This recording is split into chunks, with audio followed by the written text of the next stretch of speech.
أعوذ بالله من الشيطان الرجيم. بسم الله الرحمن الرحيم.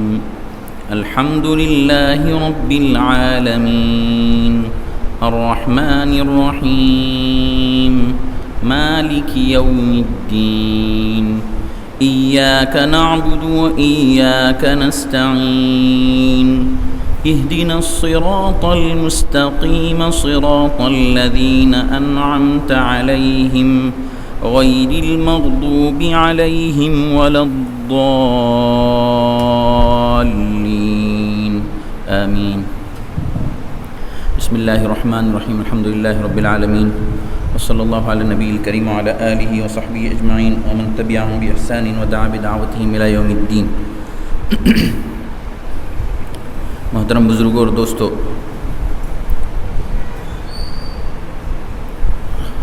اللہ سبحانہ و تعالیٰ نے سورہ فاتحہ میں خاص طور پر جو دعا ہمیں سکھائی ہے وہ صراط مستقیم کی دعا ہے.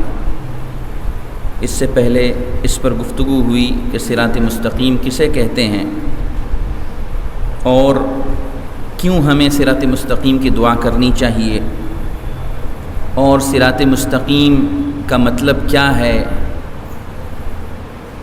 اس سے کیا مراد ہے، اور خاص طور پر ہمیں دنیا میں بھی اور آخرت میں بھی کس طور پر ہمیں اللہ کی رہنمائی اور مدد کی ضرورت ہے. اہدنا الصراط المستقیم صراط الذین انعمت علیہم، اللہ تعالیٰ نے تاکید کے ساتھ اس کو بیان فرمایا، واضح فرمایا. اس سے پہلے بات ہوئی کہ راہ نجات تنہا اسلام ہے، دین اسلام ہے. اللہ تعالیٰ نے یہ بات بتائی اور اس کی دعا ہمیں سکھائی. پھر اللہ تعالیٰ نے اسی سیدھے راستے کی مزید وضاحت اس طور پر فرمائی کہ ان لوگوں کا راستہ یعنی صراط مستقیم ان لوگوں کا راستہ ہے جن پر اللہ کا احسان ہوا ہے، اللہ نے فضل فرمایا ہے. اور پھر مزید اور وضاحت اس طور پر کہ یہ وہ لوگ ہیں جن پر اللہ کا غصہ نہیں ہوا، ناراضی نہیں ہوئی اور راہ حق سے ان کے قدم بھٹکے نہیں. تو اس طرح دو اوصاف گویا کہ بیان کیے گئے. صراط مستقیم کی دو صفات بتائی گئی. ایک صفت پازیٹیو انداز سے بتائی گئی، ایجابی اور مثبت انداز سے، یعنی اللہ کا جن پر احسان ہوا ہے وہ ان لوگوں کا راستہ ہے.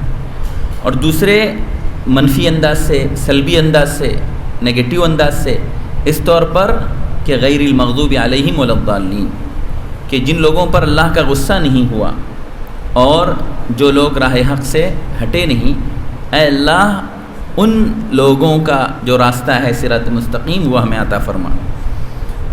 تو صراط الذین انعمت علیہم سے کون مراد ہیں، یہ بھی بات آ چکی. خود قرآن مجید میں ایک دوسرے موقع پر اس کی وضاحت آئی ہے کہ اس سے مراد اللہ کے انبیاء ہیں جن کو اللہ تعالیٰ نے نبی بنا کر دنیا میں بھیجا، انبیاء اور رسول ہیں. اسی طرح انبیاء کے متبعین میں جو سب سے اونچے مقام پر فائز تھے مراد اس سے صدیقین ہیں، جو ایمان و یقین کے اعلیٰ ترین مقام پر فائز ہوئے. اسی کے ساتھ ساتھ جنہوں نے حق کی گواہی دیتے ہوئے اپنی جانوں کا نذرانہ پیش کیا مراد شہید ہیں، جو شہید ہوئے اللہ کے راستے میں. اسی طرح اور جو نیک بندے ہیں جو راہ حق میں ثابت قدم رہے مرتے دم تک، اللہ سے وفاداری جنہوں نے کی، اللہ کی اطاعت جنہوں نے کی، اللہ کے رسول کی فرما برداری جنہوں نے کی، وہ مراد ہیں. تو اے اللہ ان کے راستے پر ہمیں چلا. ایک تو وضاحت یہ ہوئی کہ جن پر اللہ کا احسان ہوا ہے اس سے کون مراد ہیں. گویا ہمیں بھی اس کی کوشش کرنی ہے کہ ہم انہی کے نقش قدم پر رہیں. اور پھر آگے یہ بات بتائی گئی کہ یہ وہ لوگ ہیں جن پر اللہ کا غصہ نہیں ہوا، یعنی دنیا میں کچھ قومیں ایسی ہیں جن پر اللہ کا غصہ ہوا ہے، جن پر اللہ تعالیٰ ناراض ہوا ہے. کچھ قومیں ایسی ہیں جو راہ راست سے بھٹک گئیں جہالت کی بنیاد پر، ان کے قدم صحیح راستے سے ہٹ گئے، اے اللہ ہمیں ان میں شامل نہ فرما، ہمیں ان کے راستے سے اللہ دور رکھ۔ یہاں پہ جیسا کہ بتایا گیا اس سے پہلے بھی کہ صرف صراط مستقیم کہہ کر بات ختم نہیں کی گئی، بلکہ اس کے ساتھ ساتھ یہ صفت بھی لائی گئی، کیونکہ صراط مستقیم سے قرآن مراد ہے، کتاب ہدایت مراد ہے، یعنی قرآن مراد ہے۔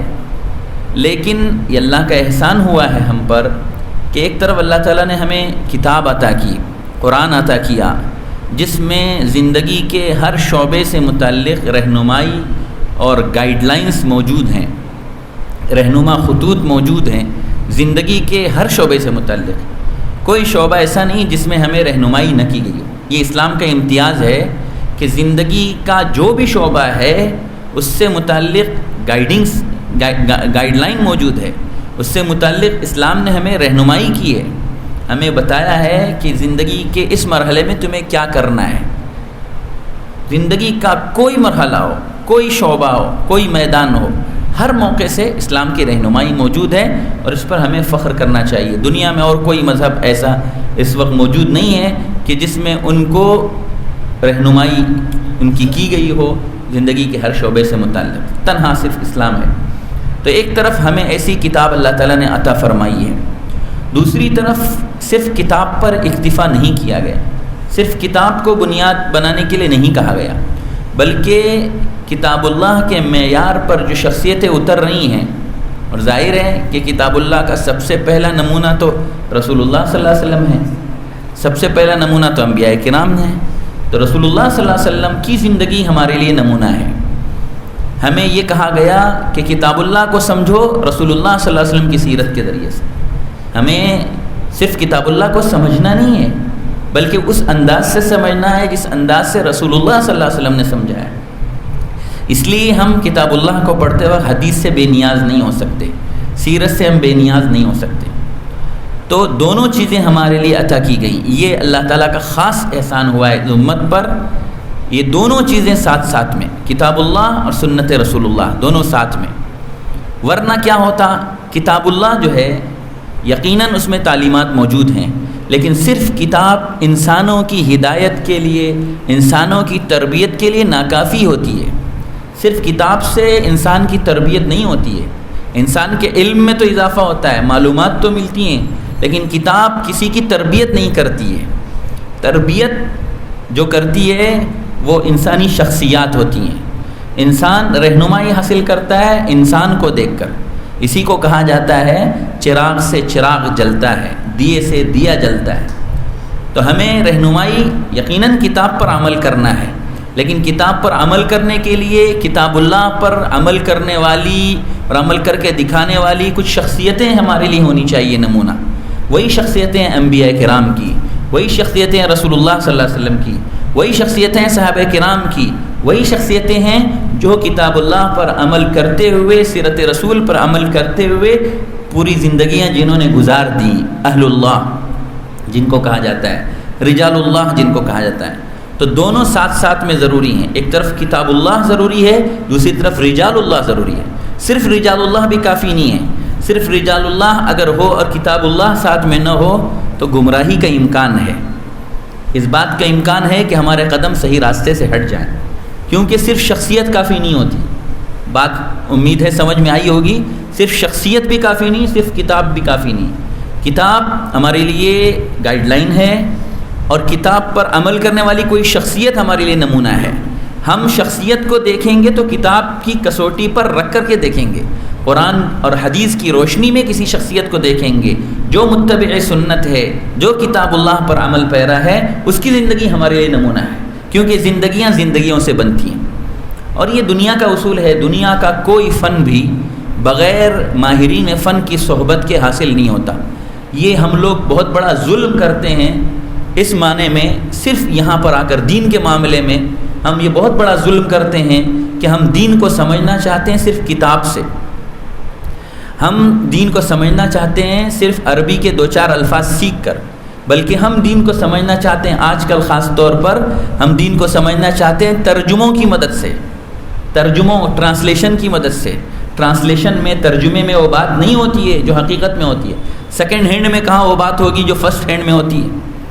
تو اس لیے ہمیں ضروری ہے کہ ہم سب سے بنیادی طور پر تو ہم زبان کے ماہر ہوں اور زبان کو سمجھیں اور زبان کے اتار چڑھاؤ سے واقف ہوں اور مہارت حاصل کریں. اور مہارت حاصل کرنے کے ساتھ ساتھ ماہرین فن جو ہیں ان کی ہم صحبت حاصل کریں. دنیا کا کوئی فن بھی ہے بغیر صحبت کے نہیں آتا. صرف کتابیں پڑھ لینے سے آدمی بہت بڑا نہیں بنتا. کتابیں پڑھنے کے بعد کچھ مدت اس کو گزارنی پڑتی ہے ان کے ماہر اس فن کے، جس فن کا وہ ہے آدمی مہارت حاصل کرنا چاہتا ہے، اس کے ساتھ کچھ دن گزارنا پڑتا ہے. تو یہ معاملہ دنیا کے ساری چیزوں میں تو ہے، لیکن دین کے معاملے میں افسوس کی بات یہ ہے کہ ہم لوگ چاہتے ہیں کہ قرآن کے ماہر بن جائیں، لیکن قرآن پر جنہوں نے عمل کیا ان کی زندگیوں کو دیکھے بغیر. یہ بہت بڑا ظلم ہے. اس لیے ہمیں ضرورت ہے سب سے پہلے بنیادی طور پر سیرت رسول سے استفادہ کی ضرورت ہے. سیرت رسول سے ہم فائدہ اٹھائیں، سیرت رسول کو ہم پڑھیں، سیرت رسول کو دیکھیں. رسول اللہ صلی اللہ علیہ وسلم کی ذات ہمارے لیے نمونہ ہے، آپ کی شخصیت ہمارے لیے نمونہ ہے. لقد کان لکم فی رسول اللہ اسوۃ حسنہ. اللہ تعالیٰ نے فرمایا، صاف لفظوں میں فرمایا کہ تمہارے لیے اللہ کے رسول میں ایسا نمونہ موجود ہے جو پاکیزہ ہے، جو خوبصورت ہے. اب کچھ لوگ ایسے بھی ہوتے ہیں جو اس بات کا انکار کر دیتے ہیں نعوذ باللہ، اور کہتے ہیں کہ رسول اللہ صلی اللہ علیہ وسلم کا نمونہ تو ٹھیک ہے، ایک اچھا نمونہ تھا، لیکن وہ ہر زمانے کے لیے نہیں ہے. نعوذ باللہ ایسے بھی کہنے والے لوگ پیدا ہو گئے کہ رسول اللہ صلی اللہ علیہ وسلم کی تعلیمات ٹھیک ہے، گڈ ایکسپیرینس، یعنی اچھا تجربہ تھا انسانی تاریخ کا، لیکن وہ تجربہ ہر زمانے میں نہیں چلے گا. ایسے بھی لوگ آج پیدا ہو گئے جو یہ کہتے ہیں.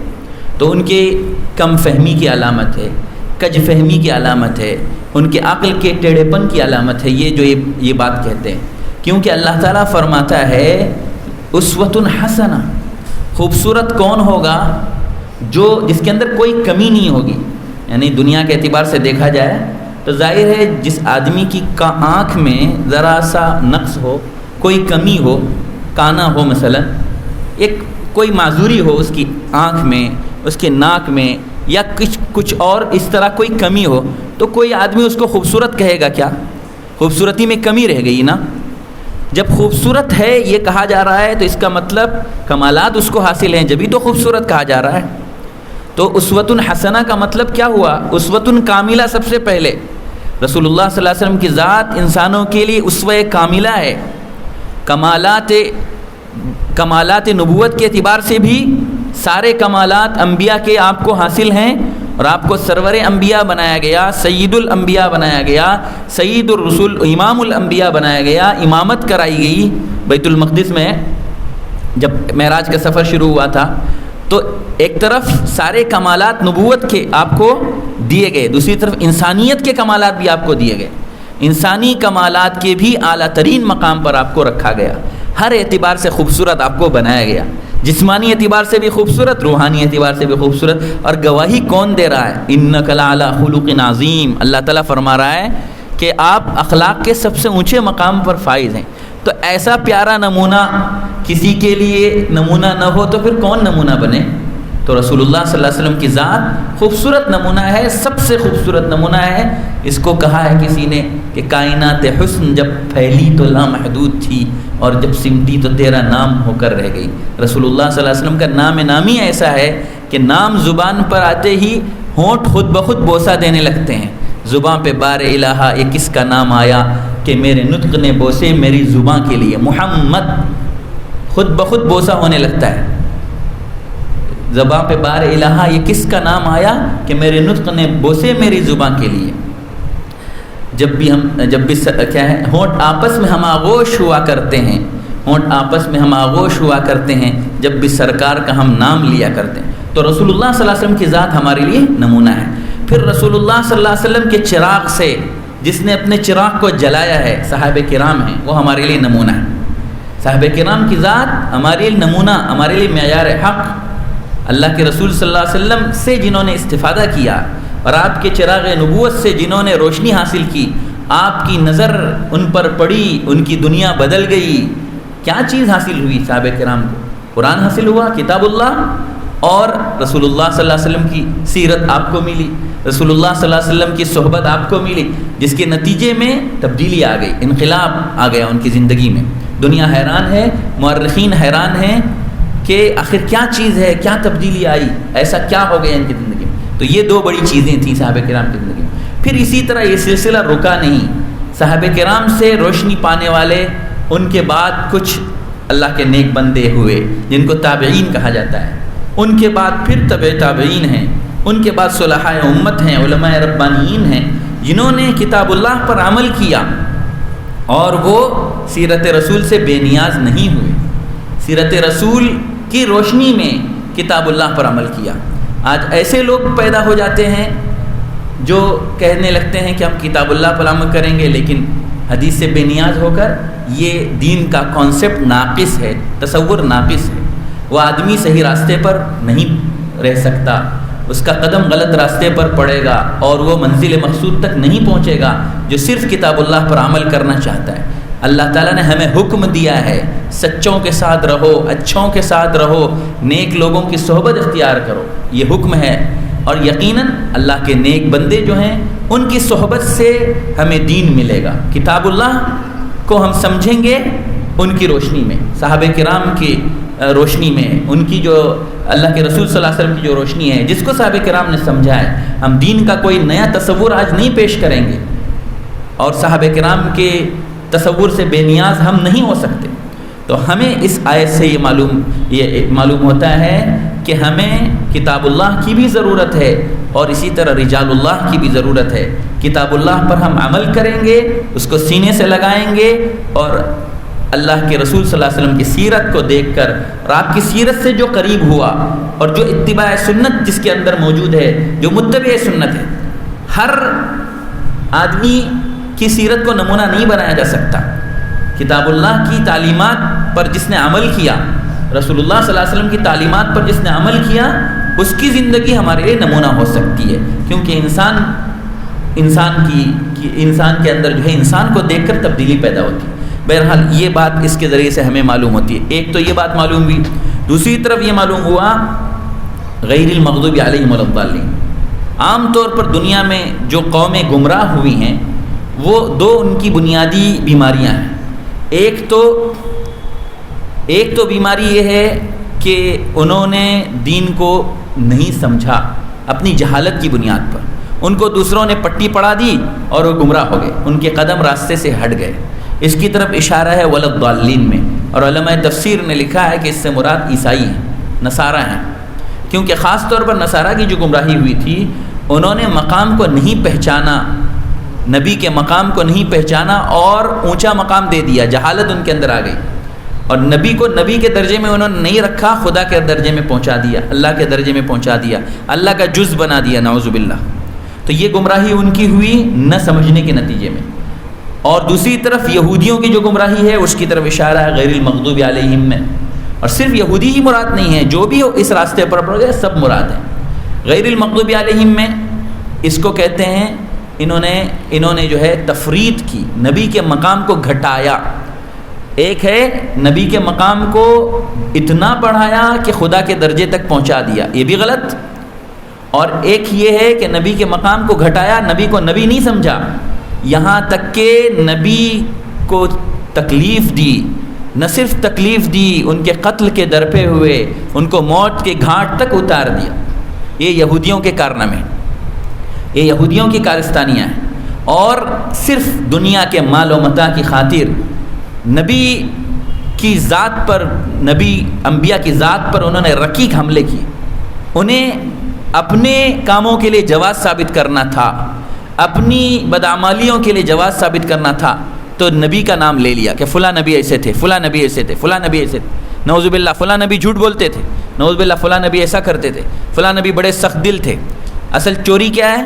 خود اپنے کو جو ہے جواز ثابت کرنا ہے، اپنے کو جو ہے اپنے لیے جھوٹ کا راستہ تلاش کرنا ہے، اس لیے نبی کے بارے میں کہہ دے۔ اسی لیے آپ دیکھیے قرآن مجید نے کتنے موقع پر فرمایا کہ وہ نبی سچے تھے، وہ نبی اچھے تھے، وہ نبی بڑے پاکیزہ دل تھے، وہ نبی اپنی والدہ کے فرما بردار تھے، وہ نبی بدبخت نہیں تھے، وہ نبی سخت دل نہیں تھے، وہ نبی نافرمان نہیں تھے. یہ سب قرآن کو کہنے کی ضرورت اسی لیے پیش آئی کہ یہودیوں نے یہ سب باتیں کہیں انبیاء کے تعلق سے، تو انبیاء کے مقام کو انہوں نے گھٹایا، انبیاء کو انبیاء نہیں سمجھا، یہ ان کی گمراہی. اور دوسری طرف عیسائیوں کی گمراہی، نبی کے مقام سے اوپر اٹھا دیا اور حد سے زیادہ تعریف کی اور غلو کیا. تو گویا ہم اللہ سے یہ دعا کر رہے ہیں، اے اللہ ہمیں ایسی توفیق عطا فرما کہ ہم نبی کے مقام کو پہچانیں، نبی کو نبی کا مقام دیں، ان کی عظمت کا ہم اعتراف کریں، اور ساتھ ہی ساتھ اے اللہ ہم نبی کی شان میں ایسا غلو نہ کریں کہ ہم خدا کے درجے تک پہنچا دیں نبی کو، ایسا ہم نہ کریں، اور نہ نبی کا مقام ہماری نظروں سے اوجھل رہے. اس لیے اے اللہ ہمیں آپ کی مدد چاہیے، ہمیں دین میں غلو بھی نہیں کرنا ہے، دین میں تشدد بھی نہیں کرنا ہے، ہمیں راہ اعتدال پر قائم رہنا ہے. اور اس کے لیے اللہ ہم تنہا کافی نہیں ہیں، ہماری صلاحیت، ہماری توانائی، ہمارا علم یہ ہماری مدد نہیں کر سکتا، صرف آپ کی توفیق ہماری مددگار ہو سکتی ہے. صرف آپ مدد فرمائیں، آپ ہمارے مددگار ہیں. اس لیے اللہ سے دعا کی جا رہی ہے کہ اے اللہ ایسا راستہ دکھا دے، راستہ تو آپ نے دکھا دیا، اے اللہ اس راستے پر چلا دے اور افراط اور تفریط سے بچا. اے اللہ جہالت سے بچا، جہالت کے نتیجے میں جو گمراہیاں وجود میں آتی ہیں اس سے بھی بچا، اور زیادہ اوور اسمارٹ بننے کے نتیجے میں اور بہت زیادہ چالاک بننے کے نتیجے میں جو غصہ آپ کا نازل ہوتا ہے، جو گستاخیاں کی یہودیوں نے، بہت زیادہ اپنے کو چالاک سمجھ کر مقابلے پر آئے انبیاء کے، نعوذ باللہ، اس کے نتیجے میں جو کچھ جو ہے بیماریاں پیدا ہوتی ہیں، جو کچھ برائیاں وجود میں آتی ہیں، اے اللہ اس سے بھی ہم کو بچا. تو گویا یہاں پر ان دونوں کا نام لے کر یا ان دونوں کی طرف اشارہ کر کے ہم سے یہ کہا جا رہا ہے کہ یہ تمہارے لیے جو ہے یہ سامنے رہنے کی چیز ہے، تمہیں افراط اور تفریط سے بچنا ہے. اسی لیے کہا گیا کہ جو دین اسلام ہے وہ دین قیم ہے، اسی لیے کہا گیا کہ قرآن کتاب قیم ہے. قرآن پر تم عمل کرو گے، قرآن کو اپنے لیے رہنما سمجھو گے، قرآن کی تعلیمات پر عمل کرو گے تو کبھی ڈس بیلنس کا شکار نہیں ہوگے، کبھی تم ادھر ادھر نہیں بھٹکو گے، نہ افراط نہ تفریط، بلکہ توازن، بیلنس اور اعتدال پر تم قائم رہو گے. تو اس کی جو ہے خاص طور پر یہاں دعا کرائی جا رہی ہے. اس لیے جب ہم ان آیتوں کو پڑھیں تو ہمارے ذہن میں یہ بات رہے.